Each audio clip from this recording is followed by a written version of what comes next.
Hey everyone, welcome to another episode of Capital City News. I'm your host Yusuf Mong, and this is your best way to stay informed and engaged with Salt Lake City government.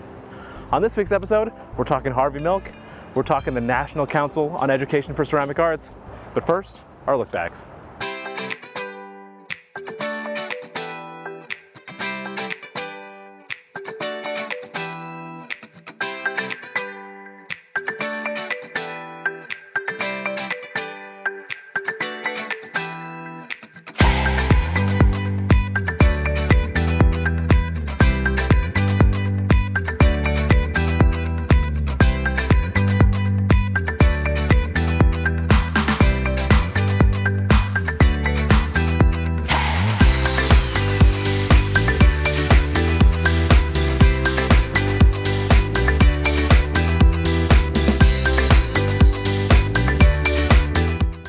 I'll be the first to welcome you to the Grove. The Grove will not be the site of only this one building, but 3 buildings, as our development partners will renovate this building first and then build 2 more adjacent. Once completed, there will be a total of 244 units of housing here on this property. More than 60% of these 244 units will be family-friendly units with 2 to 4 bedrooms. And 26, clap for families. Families in the downtown. And 26% of the 244 units will have pathways to home ownership through renting, so that more families can put their roots down in Salt Lake City's downtown. The project takes housing, community, and livability a step further by creating new pathways to home ownership and building equity. This will be a unique model, and it will be transforming lives and allowing more residents to realize even more of their opportunities.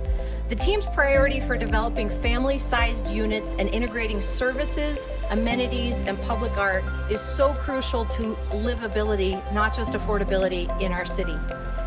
We're also standing right next to the best and most frequent transit corridor in the state of Utah. This is an existing asset that we invest in with our partners at UTA, and it's really an unparalleled opportunity for the families who will call the Grove home. This is the kind of strategy that helps us to build families into Salt Lake City's downtown yet again. It's not just the size of the units, it's the accessibility, it's transit access, it's a place to play, it's a way to have affordable help with childcare when you go to work or when your kids are off of school. Man, I love claying in the summertime. Clay is actually the dirtiest 4-letter word I know. That might be because I'm doing it wrong. Up next, we're talking community building through art. Come clay with us.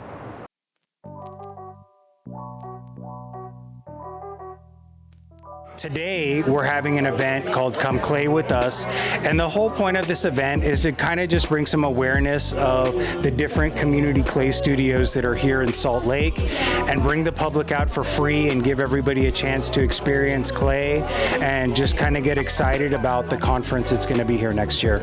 So my name is Horacio Rodriguez, and I am the on-site liaison for NCECA conference, which is coming here in March of 2025.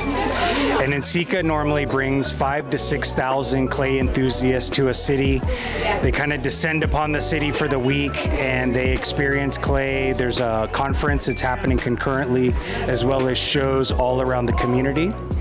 NCECA, the Cornerstone exhibition shows, are going to be located at UMOCA, which is the Utah Museum of Contemporary Arts.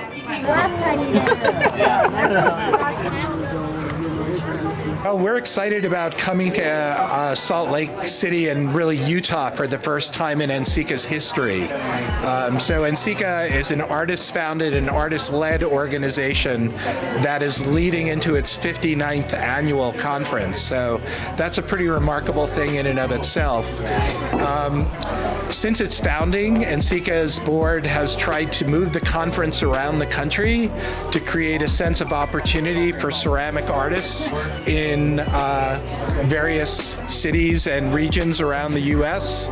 to sort of have a spotlight shined on them, but also to connect the world that cares about ceramic art with these distinct regions. And we're super excited about coming out here to Salt Lake. It's been quite a few years since NCECA has has been in the mountain regions of the U.S. at all, but particularly here where there's such a rich tradition of both local contemporary makers, historic makers connected with European migration into this area, but most importantly, the important Native American traditions in this area as well.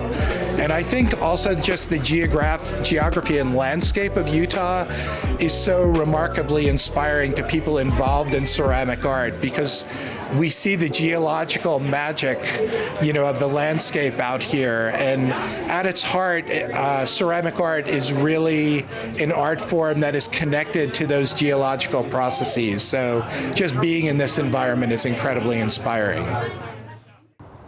A famous person once said, "Hope will never be silent." You want to know who that person was? Get in, loser. We're checking out Harvey Milk Boulevard. In 1977, Harvey Milk became the first openly gay politician elected to office in the state of California.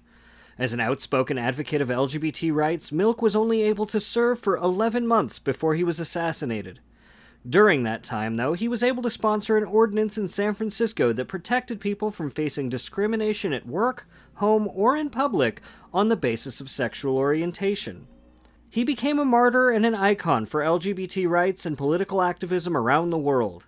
In 2010, under the leadership of Mayor Ralph Becker and the City Council, Salt Lake City was finally able to pass their own version of a non-discrimination ordinance with the support of all the major stakeholders in the state.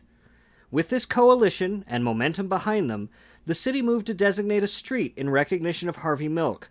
In 2016, led by Mayor Jackie Biskupski and the City Council, 900 South was renamed Harvey Milk Boulevard in honor of one of the most important politicians in the civil rights movement, proving that his legacy lives on everywhere a spirit of equality takes hold, as it does in Salt Lake City. Well, that's it for another episode of Capital City News. Remember, this is your best way to stay informed and engaged with Salt Lake City government.